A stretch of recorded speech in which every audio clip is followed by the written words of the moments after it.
السلام علیکم ورحمۃ اللہ۔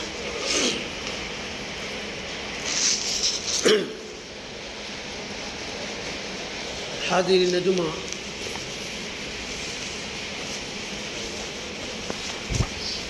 پچھلے خطباتوں میں رمضان کے مختلف گوشوں اور پہلوؤں پہ مخاطب تھا۔ اس کے بعد مسلمان اور رمضان پہ اور پھر محبت الہی کا جو معیار ہے اس پہ آپ سے مخاطب ہوا تھا۔ آج میں چاہتا ہوں کہ وہی محبت الہی جسے ابراہیم علیہ السلام نے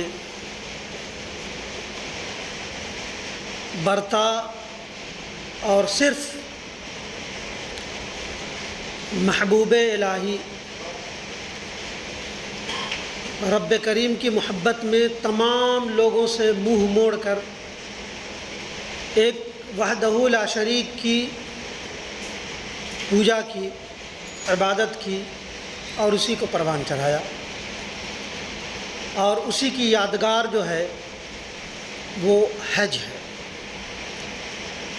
اور یہ بھی معلوم ہے کہ حج اسلام کا ایک اہم ترین رکن ہے۔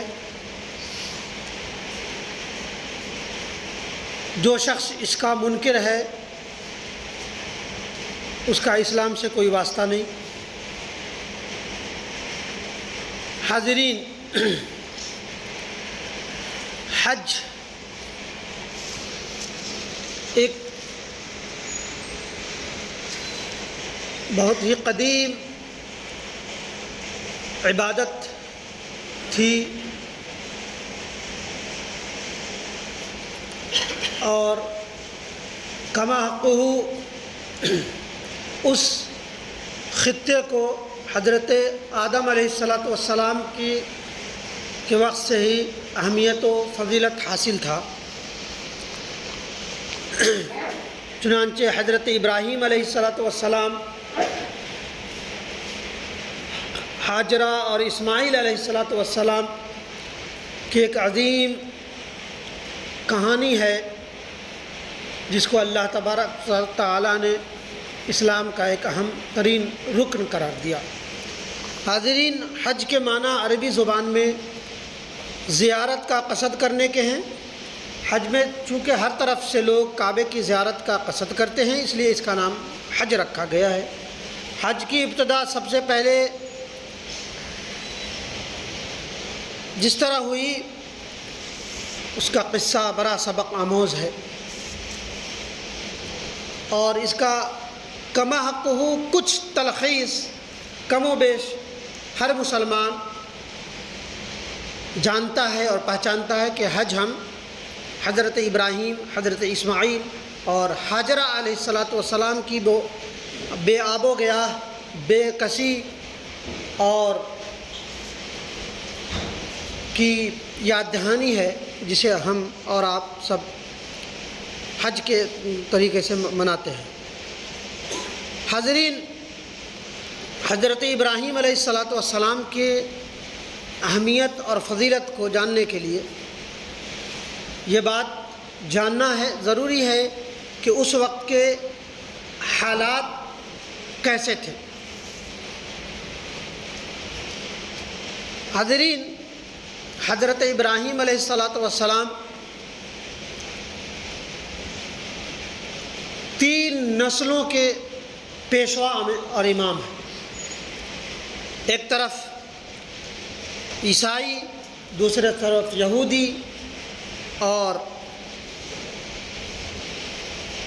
محمد صلی اللہ علیہ وسلم کی ماننے والے مسلمان، تینوں انہیں اپنا پیشوا اور امام مانتے ہیں۔ دنیا کی 2/3 آبادی ان کو اپنا پیشوا اور امام مانتی ہے۔ حضرت موسیٰ، عیسیٰ اور حضرت محمد صلی اللہ علیہ وسلم انہی کی نسلیں ہیں۔ انہی کے نسل سے ہیں اور انہی کی اولاد ہیں۔ انہی کی روشنی کی ہوئی شمع سے دنیا میں ہدایت کا نور جو تھوڑا بہت ہے وہ پھیلا ہوا ہے۔ جس وقت حضرت ابراہیم علیہ السلام عراق میں پیدا ہوئے تھے، اس وقت ساری دنیا اپنے معبود حقیقی کو، خدا کو اور اللہ کو بھولی ہوئی تھی۔ روئے زمین پر کوئی ایسا انسان نہ تھا جو اپنے اصلی مالک کو پہچانتا ہو اور صرف اسی کے آگے اطاعت و بندگی میں سر جھکاتا ہو۔ جس قوم میں انہوں نے آنکھیں کھولی تھیں وہ اگرچہ اس زمانے کی سب سے زیادہ ترقی یافتہ قوم تھی، لیکن گمراہی میں بھی وہ سب سے آگے تھی۔ ان کے یہاں ستاروں اور بتوں کی پرستش ہوتی تھی، نجوم، فالگیری، غیب گوئی، جادو ٹونے اور تعویذ گنڈے کا خوب چرچا اور دھندا تھا۔ پروہت اور پجاریوں کا ایک طبقہ تھا جو جھوٹی عبادت خانوں کے محافظ تھے اور عام لوگوں کو اسی فندے میں جکڑے تھے۔ انہی کو اپنی اچھی اور بری قسمت کا مالک سمجھتے تھے، انہی کے اشاروں پر چلتے تھے اور بے چو چرا ان کی خواہشات کی بندگی کرتے تھے۔ ایک طرف حکومت ان پجاریوں کی پشت پناہی کرتی تھی، دوسری طرف پجاری ان بادشاہوں کا تصور عام لوگوں کے درمیان اس قدر بیٹھا رکھا تھا کہ یہی معبود حقیقی ہیں، جو سامنے جو حکماء ہے، حاکم ہے، یہی ہمارے معبود ہیں، یہی ہمارے خالق ہیں، ہمارے مالک ہیں۔ دونوں کا، ایک طرف پروہت اور پجاریوں کا اور ایک طرف حاکم اور حکومت کا، دونوں کا آپس میں چولی دامن کا ساتھ تھا۔ اور عام پبلک جو تھی، عام لوگ جو تھے، بس اسی اس میں پھیلے ہوئے تھے کہ یہ پروہت ہمارے ہر چیز کا مالک ہے، ان کو سر خم تسلیم کر لینا ہی اصل معبود حقیقی ہے کی پہچان ہے، اور یہی ہمارے لیے کامیابی اور کامرانی کا سرچشمہ ہے۔ اور دوسری طرف وہی پروہت لوگوں کو حکومت حاکم کا اس قدر وہ بیٹھا رکھا تھا کہ یہی حاکم ہے، اگر یہ ہم سے ناراض ہو گئے تو ہمارا نہ دنیا بہتر ہے نہ عاقبت بہتر ہے۔ بہرحال یہی معاملہ تھا۔ حضرت ابراہیم بھی چاہتے تو اس گدی پر بیٹھ سکتے تھے۔ حضرت ابراہیم کی نسل جن کی نسل تھی وہ نمرود جو ان کے ابو تھے، اس وقت کے بڑے پروہت، بہت بڑے پجاری، وہ چاہتے تو بلا چوچرا تمام اس پہ گدی پہ بیٹھ جاتے اور وہ کرتے، لیکن حضرت ابراہیم چونکہ معمولی انسان نہیں تھے، اول المسلمین تھے، انہوں نے جیسے ہی آنکھیں کھولی یہ دیکھ کر کہ لوگ اپنے معبود حقیقی کو بھولے بیٹھے ہیں، ان کی زندگی میں کیا ان کا مشن ہے، کیا ان کی کامیابی ہے، کیا ان کی ناکامی ہے، انہیں کچھ پتہ نہیں۔ وہ علی الاعلان انہوں نے کہہ دیا انی بریء مما تشرکون۔ یہ بڑی ہمت کی بات تھی، اس وقت ایک بھی آدمی موحد نہیں تھا۔ اس وقت حضرت ابراہیم نے انی بریء مما تشرکون، سورہ انعام کی 78 نمبر کی آیت ہے کہ جن کو تم خدا میں شریک ٹھہراتے ہو ان سے میرا کوئی واسطہ نہیں، کوئی واسطہ نہیں میرا۔ اور فرمایا انی وجہت وجہی للذی فطر السماوات والارض حنیفا وما انا من المشرکین، کہ میں نے سب سے منہ موڑ کر ان ذات کو عبادت و بندگی کے لیے خاص کر لیا ہے جس نے آسمان اور زمین کو پیدا کیا ہے، میں ہرگز شرک کرنے والوں میں سے نہیں۔ اتنا ہی کہنا تھا، یہ بول نکالنی تھی کہ مسائل کے پہاڑ ان پر ٹوٹ پڑے۔ ایک طرف باپ نے کہا کہ میں تمہیں آگ کر دوں گا، میں تمہیں اپنے بیٹے کی فہرست سے نکال دوں گا، میں تمہیں اپنا بیٹا نہیں مانوں گا، تمام پراپرٹی سے تمہیں بے دخل کر دوں گا۔ ایک طرف حکومت تھی کہ تمہیں، اور ایک اس پہلو میں ایک بہت بڑے بڑے واقعات ہیں جس میں حضرت ابراہیم علیہ السلام کی وہ زندگی تھی جب انہوں نے ایک بڑے بت خانے میں گئے اور انہوں نے سرے بتوں کی وہ کی، اور جب پتہ چلا کہ ایک ایسا لڑکا ہے، ایک ایسا بچہ ہے جو بڑی اس زمانے سے الگ کی بات کرتا ہے، ہو نہ ہو وہی کیا ہو۔ پکڑ کے لائے گئے، انہیں آگ میں ڈالا گیا۔ قلنا یا نار کونی بردًا وسلاما ابراہیم، کہ اے آگ تو ٹھنڈی ہو جا، اور ایسی ٹھنڈی بھی نہ ہو جا کہ ہمارے محبوب کو، ہمارے پیارے کو، ہمارے خلیل کو کوئی نقصان پہنچے۔ اور اتنا گرم نہ ٹھنڈی ہو جا، نہ وہ ہو جائے، متوسط ہو جا۔ اور آپ علیہ الصلاۃ والسلام کو اس مصائب سے اللہ تبارک و تعالیٰ نے نکالا۔ اور اس کے بعد پھر آپ نے ہجرت کی عراق اور شام، اور ایک طرف آپ نے اپنے بیٹے اسحاق کو فلسطین میں وہ کی، جو ایک فلسطین ایک چھوٹا سا خطہ نہیں، ایک بہت بڑا وہ تھا، وہاں پر بیٹھ کر کے انہوں نے اللہ کی وحدانیت کا وہ کی۔ ایک طرف حضرت اسماعیل کو حجاز یعنی مکہ میں رکھا، جنہوں نے لوگوں کو معبود حقیقی کی طرف لے آئے اور اس کی مشن کو آگے بڑھایا۔ حاضرین، اولاد کی تعلیم و تربیت کا معاملہ تھا، حضرت ابراہیم علیہ السلام نے کی، اور جیسا کہ بتایا گیا کہ 3 خطوں میں حضرت ابراہیم، حضرت اسحاق، حضرت اسماعیل اور ایک اور اولاد تھی، تینوں جگہ بیٹھایا ہے۔ اور ایک طرف جہاں حضرت اسحاق کے بیٹے یعقوب، اور انہی سے حضرت یعقوب سے حضرت یوسف، اور انہوں نے مصر میں جو کارنامہ انجام دیا، وہاں بھی انہوں نے کیسے اس وقت کے معبود باطلہ سے ٹکرائے، ان کو بڑی بڑی آزمائشوں سے اللہ تبارک و تعالیٰ نے ڈالا۔ 14 سال کی جیل ہوئی، کیسے کیسے نکلے، اور پھر اللہ تبارک و تعالیٰ نے مصر کا کیسے وہ کی، حضرت ابراہیم علیہ السلام کی وہی نسلیں تھیں جو حضرت ابراہیم کی دوراندیشی اور وہ تھی، جس کی وجہ سے اللہ تبارک و تعالیٰ نے اس خطے میں اسلام کا بول بالا کیا۔ سب سے بڑی آزمائش سے جب نکل گئے کہ جب 90 سال کی عمر میں حضرت اسماعیل جب پیدا ہوئے تو اللہ کا حکم ہوا۔ یہ سب سے بڑی آزمائش تھی۔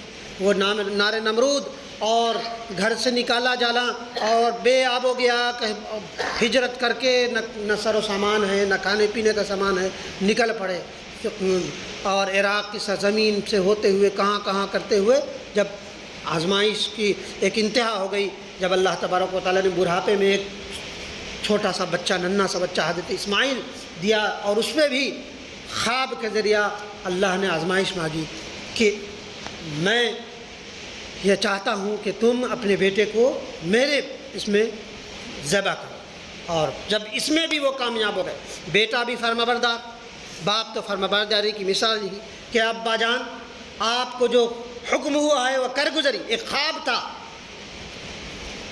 ہم آپ اور ہوتی کہ خواب ہے، ہوتا رہتا ہے، لیکن ایک نبی بھی تھے، ان کو یہ تھا کہ یہ خواب میں کچھ خاصیت بھی ہے۔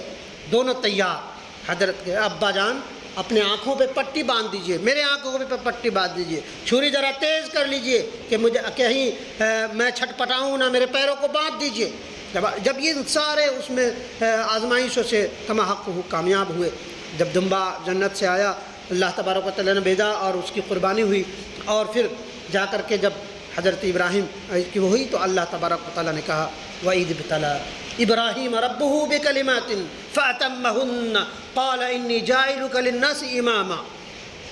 اور جب ابراہیم کو ان کے رب نے چند باتوں میں آزمایا اور وہ ان میں پورا اتر گیا تو فرمایا کہ تم ہی ہو جو انسانوں کے امام اور پیشوا بنائے جاتے ہو، ہاں۔ اور اللہ تبارک و تعالیٰ نے وہ کی۔ اس وقت نہ میڈیا تھی، نہ الیکٹرانک میڈیا تھی، نہ پرنٹ میڈیا تھا، وہ ایک اللہ تبارک و تعالیٰ کا ایک حکم، ہاں، کہ وَإِذِ ابْتَلَىٰ إِبْرَاهِيمَ رَبُّهُ بِكَلِمَاتٍ فَأَتَمَّهُنَّ قَالَ إِنِّي جَاعِلُكَ لِلنَّاسِ إِمَامًا۔ تمام آزمائشوں نکال کر ہوا تو اللہ تبارک و تعالیٰ نے ان کو اپنا نائب اور انسانوں کا امام اور پیشوا بنایا۔ اور یہ بات بھی حقیقت ہے کہ ایک دنیا کی 1/3 آبادی جتنا عظمت و احترام سے مسلمان حضرت ابراہیم علیہ السلام کو مانتے ہیں، اسی عزت و احترام سے ایک عیسائی، اور اس سے بھی بڑھ کر حضرت اور یہودی، تینوں یکسر حضرت ابراہیم علیہ السلام کو اپنا پیشوا اور امام مانتے ہیں۔ حاضرین، یہ تھی حج کی ایک تلخیص. یہ تو یوں تو ایک بہت بڑا قصہ، حقیقی قصہ ہے جسے یہاں چند منٹوں میں بیان نہیں کیا جا سکتا. جو حج کا وہ ہے، اگلے خطبوں میں بتایا جائے گا کہ حج کیوں اور کیسے. وہی جب یہ سب ساری چیزیں ہوئیں تو اللہ تبارک و تعالیٰ نے پیارے نبی صلی اللہ علیہ وسلم کے ذریعہ اس حج کو، جو حضرت ہاجرہ کی وہ بے بسی، صفا و مروہ کا چکر لگانا، اسماعیل کا جابلب ہونا، اس قدر راس آیا کہ اللہ تبارک و تعالیٰ نے حج کو اسلام کا ایک اہم ترین رکن قرار دیا. اور وہی لبیک اللہم لبیک لا شریک لک لبیک ان الحمد والنعمت جو ولا ہے، یہ ترانہ ہے، یہ کوئی معمولی ترانہ نہیں ہے. ایک وحدت کا، یگانگت کا، یونٹی کی ایک مثال ہے. ایک ہی لباس میں، ایک ہی کلمے کے ساتھ، نہ کوئی بادشاہ ہے، نہ کوئی غریب ہے، نہ کوئی وہ ہے، ہر دنیا کے ہر خطے سے ایک ہی لباس میں لبیک اللہم لبیک، اے اللہ میں حاضر ہوں، اے اللہ میں حاضر ہوں، تو ہی عبادت کے لائق ہے، تیرا کوئی شریک نہیں. وہ وہی ترانے میں گاتے ہیں. وہ کہا جاتا ہے کہ ایک واحد ایک ایسا سمبل ہے جسے دیکھ کر، صرف دیکھ کر، پرنٹ میڈیا کے ذریعہ دیکھ کر آج بھی لاکھوں لوگ اس وحدت کو اور اس اجتماعیت کو اور اس یونٹی کو دیکھ کر کے لوگ ایمان قبول کرتے ہیں. وہ ایک ایسا ہے. اور حج کی ایک سب سے بڑی وہ ہے کہ حج تو ایک عبادت کا رکن ہے، وہ ہم کو ماننا ہے، لیکن اس میں ایک بہت عظیم نقطہ ہے کہ اختلافات کے باوجود انسان اس سماج میں رہنا سیکھ لے. اختلاف کے باوجود اتحاد سیکھ جائے. اور اسی کو آل عمران میں آیت نمبر 103 میں بڑی عجیب ترین بات اللہ تبارک و تعالیٰ نے فرمائی ہے، اور اس وقت کا سما کو باندھا ہے اور کہا ہے وَاعْتَصِمُوا بِحَبْلِ اللَّهِ جَمِيعًا وَلَا تَفَرَّقُوا وَاذْكُرُوا نِعْمَةَ اللَّهِ عَلَيْكُمْ إِذْ كُنْتُمْ أَعْدَاءً فَأَلَّفَ بَيْنَ قُلُوبِكُمْ فَأَصْبَحْتُمْ بِنِعْمَتِهِ إِخْوَانًا وَكُنْتُمْ عَلَى شَفَا حُفْرَةٍ مِّنَ النَّارِ فَأَنْقَذَكُم مِّنْهَا كَذَلِكَ يُبَيِّنُ اللَّهُ لَكُمْ آيَاتِهِ لَعَلَّكُمْ تَشْكُرُونَ. اللہ تعالیٰ کی اسی وحدت کی طرف اشارہ کرتے ہوئے اللہ تبارک و تعالیٰ نے ایک طرف اوس و خزرج اور تمام قبائل کی گھتم گتی، لڑائی اور فساد کو ذکر کرتے ہوئے کہا اے اللہ تعالیٰ کی رسی کو سب مل کر مضبوط تھام لو، اور آپس میں پھوٹ نہ ڈالو. اللہ تعالیٰ کی اس وقت کی نعمت کو یاد کرو جب تم ایک دوسرے کے دشمن تھے تو اس نے تمہارے دلوں میں الفت اور محبت ڈال دی. پس تم آپس میں بھائی بھائی بن گئے، اور تم لوگ آگ کے گڑھے کے کنارے پہنچ چکے تھے. آگ کے گڑھے کے کنارے پہنچ چکے تھے، یعنی تباہی تمہارا مقدر بن چکی تھی. اللہ تبارک و تعالیٰ نے اس تباہی سے تمہیں نکالا، اور اس نے اس تباہی سے نکال کر کامیابی اور کامرانی کی طرف پہنچا دیا. اور اسی اوس اور خزرج کی لڑائی جو تھی کہ وہ قوم جو کبھی اونٹ کو پانی پلانے پر کبھی قدم آگے بڑھ گیا فلا شخص، اس پر جو ایک نسل در نسل لڑائی اور جھگڑے اور فساد ہوا کرتے تھے، اس کو اللہ تبارک و تعالیٰ نے اس حکم کے ذریعہ اور اپنی نعمت کا اتمام کرتے ہوئے کیا کہ اوس و خزرج ایک عظیم ترین وہ تھی، آپس میں لڑائی کی تھی، آپس میں ایسے محبوب بن گئے، الفت و محبت کے لڑی میں پرو گئے کہ اس کی مثال قرآن مجید دیتا ہے کہ تم آگ کے گڑھے کے کنارے پہنچ چکے تھے. ہاں اس وقت دیکھیے چند لوگ جب اسلام قبول کیا تو کیسے مکہ کی قریش نے اور اس وقت کے معبود باطلا نے پل پڑے کہ انہیں صفحہ ہستی سے مٹا دیا جائے. لیکن اللہ تبارک و تعالیٰ نے صرف وحدت کی بنیاد پر، اجتماعیت کی بنیاد پر، یگانگت اور یونٹی کی بنیاد پر وہ کامیابی اور کامرانی نصیب کی کہ آج ایک دنیا کی ایک کثیر آبادی مسلمانوں کی ہے. ہاں اگرچہ اس میں اختلافات ہیں، انتشار ہے، لیکن جو بندگی ہے، عبادت میں، اس میں کہیں نہ کہیں عبادت اور یونٹی ہے. اور اسی یونٹی کو پروان چڑھا یہ نماز، یہ روزے، حج اور یہ زکوٰۃ ایک صرف سمبل نہیں ہے، صرف ایک وہ نہیں ہے، تصویر نہیں ہے، اس کے پیچھے ایک لاجک ہے، ایک روح ہے.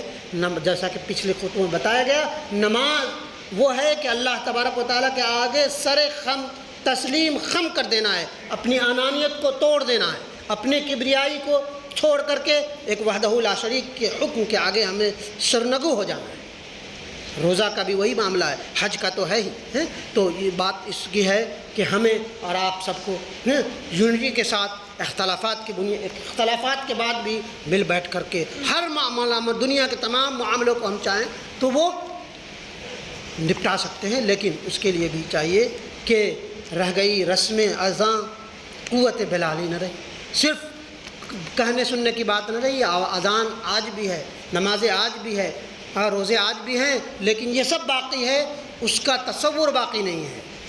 رب کا تصور اپنے اندر پیدا کیجئے تو اتحاد بھی قائم ہوگا، یگانت بھی قائم ہوگی، یونٹی بھی قائم ہوگا، اور اس کا جو تصور ہے معبود حقیقی کا تصور، جو حقیقی تصور نہیں ہے، تو یہ سب کی چیز فضول کی بات ہے، اور وہی فضول کی بات ہمیں پھر سے آگ کے گڑھے کے کنارے پہنچ چکے ہیں، ہماری تباہی ہمارا مقدر بن جائے گی۔ اللہ تبارک و تعالی ہمیں اور آپ سب کو کما حق ہو عمل کی توفیق عطا فرمائے، آمین یا رب العالمین۔